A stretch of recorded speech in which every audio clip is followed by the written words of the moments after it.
Hello દોસ્તો, જય માતાજી. તો પરમ દિવસે ઉત્તરાયણ છે અને આ ઉત્તરાયણનો પ્લાન થઈ રહ્યો છે.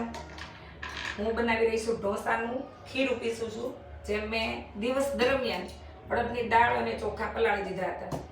હંમેશાની જેમ બહુ ઝાઝા બધા, ઓછું બનાવતા ફાવતું જ નથી.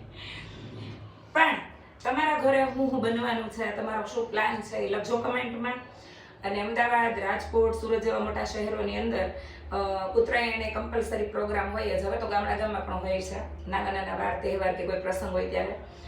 તો તમારે ત્યાં ટેરેસ ઉપર કે સોસાયટીના કોઈ પણ ફાર્મ હાઉસમાં કે ગમે ત્યાં શું પ્રોગ્રામ હતો કે શું પ્લાનિંગ છે જરાક લખજો કમેન્ટમાં. અને વડીલો આપણે એવું કહેતા કે ઉત્તરાયણ હોય કે કોઈ પણ તહેવાર હોય, વાંઝ્યો ન રહેવો જોઈએ, કંઈક ને કંઈક બનાવવું જોઈએ. અને અત્યારે તો બધું રેડીમેડ મળવા માંડ્યું છે, એટલે બનાવવાની આળસ થઈ, અથવા તો છોકરીઓને બનાવવું ગમતું નથી, આવડતું નથી એટલે બનાવતા નથી. પણ મારું એવું માનવું છે કે જે આવડે તે મીઠું કે તળેલું થોડુંક શુકન પૂરતું બનાવવું જોઈએ તહેવાર પર. આવું મારા દાદી કહેતા. દાદીની વાત થઈ એટલે ઘણું બધું યાદ આવી ગયું કે મને ખાસ યાદ છે કે મારા એક કાકા, જે 21 વર્ષે એનું ડેથ થયું હતું ને બરાબર ઉત્તરાયણ હતી.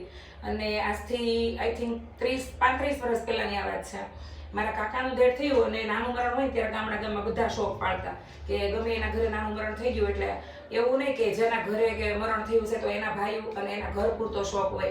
નાનું મરણ હોય એટલે નાનું ગામ હોય કે થોડુંક મોટું હોય, પણ આખું ગામ એનો શોખ પાડતું ખાસ તહેવારે. તો ઉત્તરાયણ હતી, મારા કાકાનું ડેથ થઈ ગયું, એક્સપાયર થઈ ગયા મારા કાકા. તો આખા ગામે હોગ પાડ્યો હતો, અને શોખ શબ્દ કહેવાય.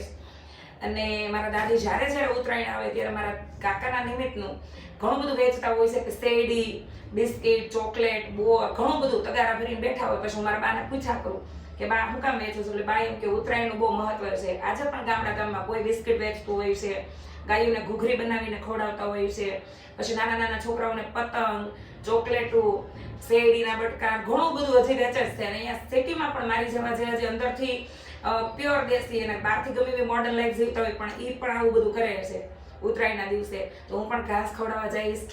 કાળા તલના ચાવીને તે દિવસે આપણે દાંતણ કરવાનું હોય છે કે બ્રશ. તો આનું પણ મહત્વ છે. તલની ચીક્કી, સિંગની ચીક્કી, મમરાના લાડુ, આ તો કમ્પલસરી બનતું જ. હવે થોડુંક ઓછું થઈ ગયું છે પણ આજે પણ ઘણા ઘરે બને જ છે. પણ આ તહેવારનું એટલું બધું મહત્વ છે કે શાસ્ત્રો બધી મહત્વ છે.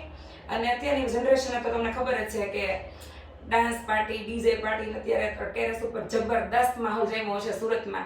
અમે સુરતમાં રહીએ છીએ, એટલે તમે કયા સિટીમાં રહ્યો છો, તમારે ત્યાં ઉત્તરાયણનો તહેવાર કેવો મનાવો છો એ જરાક લખજો કમેન્ટમાં. અને તહેવારોનું મહત્વ તમારી ઘરે શું છે એ પણ લખજો. મને ખબર પડે ને કે મારા દાદીએ જે શીખવાડ્યું છે એનાથી કંઈ વિશેષ છે કે અથવા તો મને નવું જાણવા મળે.